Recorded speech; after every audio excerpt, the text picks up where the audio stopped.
कराची के 3 करोड़ आबादी में हर गली में मसाइल हैं। 3 करोड़ लोगों में से 5 लाख लोग भी अपने हुकूक के लिए सड़क पर नहीं निकल रहे। मुत्तहिदा कौमी मूवमेंट पाकिस्तान के रहनुमा मुस्तफ़ा कमाल ने कहा है कि कराची के मसाइल के हल के लिए सोशल मीडिया पर जंग शुरू कर रहे हैं। 3 आबादी है, हर गली में चले जाओ तो लोग मसाइल की दास्तान सुनाते सुनाते थकते नहीं हैं। किसी सड़क पर इस 3 करोड़ की आबादी जो सब के सब परेशान है, वो उसमें से 5 लाख आदमी रोड पर नहीं आता।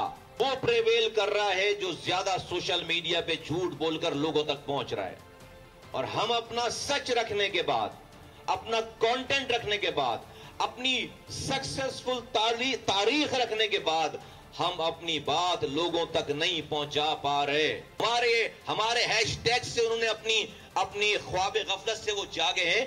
आपने जगाया, उस वक्त तक हम बहुत आगे जा चुके। सब्सक्राइब करें और बेल दबाएं ताकि कोई खबर रह न जाए।